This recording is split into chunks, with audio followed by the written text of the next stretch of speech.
Pendant 40 jours, la NASA a retenu les images les plus nettes jamais produites de 3I Atlas, la comète interstellaire qui remet en question des modèles astronomiques établis, tandis que la Chine, l'Europe et plus de 50 observatoires répartis dans le monde publiaient leurs données sans délai. La caméra de plus haute résolution sur Mars n'a rendu public aucun enregistrement. Cette absence de transparence a conduit la députée Anna Paulina Luna, une autorité en matière de déclassification de documents fédéraux, à intervenir directement.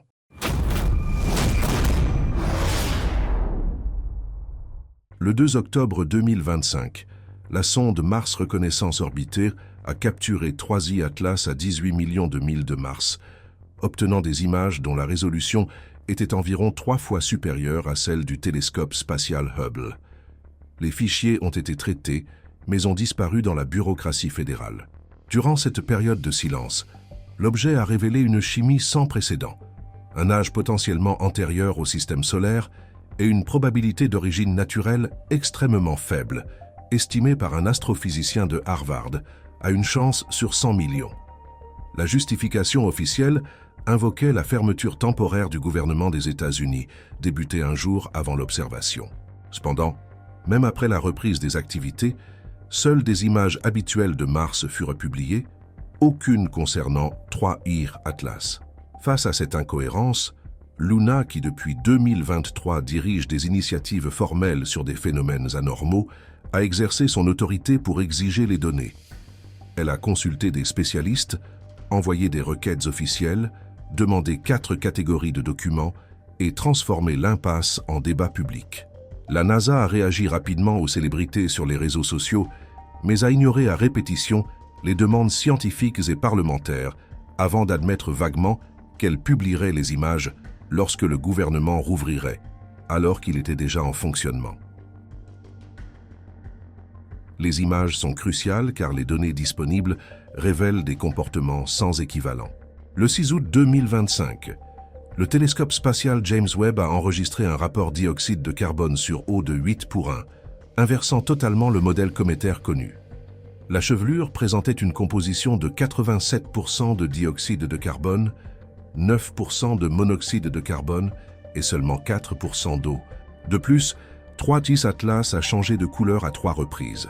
Rougeâtre en raison de tholins en juillet, vert intense à cause de cyanure en septembre et bleu brillant en octobre, dominé par des émissions de monoxyde de carbone et d'hydrogène. Le taux de sublimation a atteint 150 kg par seconde, dépassant tout schéma connu. Les observations du Very Large Telescope ont révélé quelque chose d'encore plus déconcertant. Des émissions de vapeur de nickel sans aucune trace de fer. Dans la nature, nickel et fer apparaissent ensemble, en proportion fixe, formés au sein des supernovas et présents dans tout matériau rocheux spatial. Les séparer exige des procédés industriels, tels que le procédé MOND, mis au point au XIXe siècle, qui implique justement des réactions avec le monoxyde de carbone à basse température, exactement l'environnement chimique observé autour de la comète. L'explication naturelle théorique serait la formation de tétracarbonyle de nickel dans l'espace, une possibilité chimique connue mais jamais documentée. L'âge estimé de l'objet constitue un autre aspect extraordinaire, entre 7 et 14 milliards d'années, ce qui le rendrait plus ancien que le Soleil, la Terre et l'ensemble du système solaire. Sa trajectoire implique une origine dans le disque épais de la Voie lactée, formé lorsque l'univers avait moins de la moitié de son âge actuel. L'objet aurait passé au moins 1 milliard d'années exposé aux rayons cosmiques galactiques, qui transforment le monoxyde de carbone en dioxyde de carbone, synthétisent des tholins et modifient les structures de glace. Cette action produit une couche irradiée de 15 à 20 mètres de profondeur, exactement équivalente à l'érosion observée au cours de son passage dans le système solaire. Ainsi, toutes les données collectées décrivent uniquement cette croûte altérée. Son intérieur demeure caché et pourrait conserver un matériau primitif inaccessible. Sur la base de l'ensemble de la trajectoire, de la chimie et du comportement de l'objet, l'astrophysicien Avi Loeb a estimé qu'il existait une probabilité d'1 sur 100 millions que 3I Atlas soit entièrement naturel. Il a également observé 7 jets de dégazage, certains orientés vers le Soleil, créant une anticouronne qui s'est étendue jusqu'à presque 1 million de kilomètres, un comportement peu compatible avec les modèles traditionnels.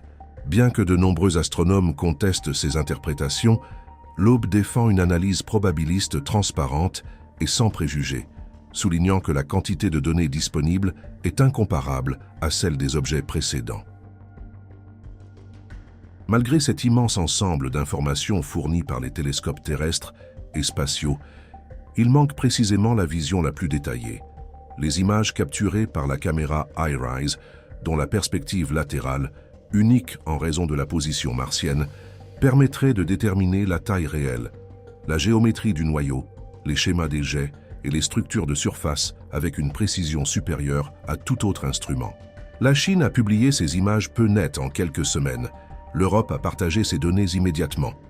Des observatoires du monde entier ont rendu publiques des analyses complètes. Seule la NASA n'a pas présenté de justification cohérente.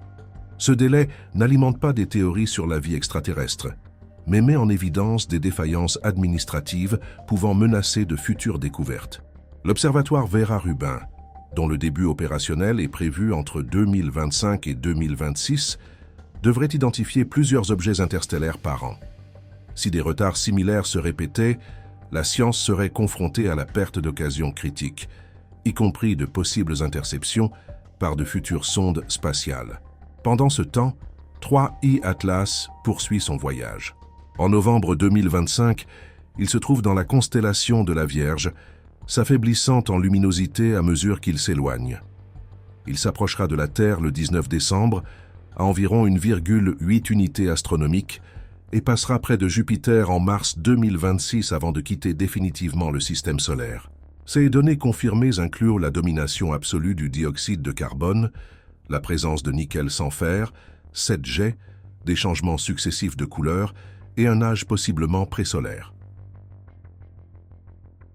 La question centrale n'est pas la spéculation, mais la transparence. Pourquoi la NASA a-t-elle retenu les images les plus importantes pendant 40 jours? Que révéleront-elles lorsqu'elles seront publiées? Après avoir voyagé durant des milliards d'années, traversé la galaxie et survécu au vide interstellaire, l'objet est passé à la portée de la caméra la plus puissante qu'il ait jamais rencontrée. Et pourtant, l'humanité n'a toujours pas vu cette vision privilégiée.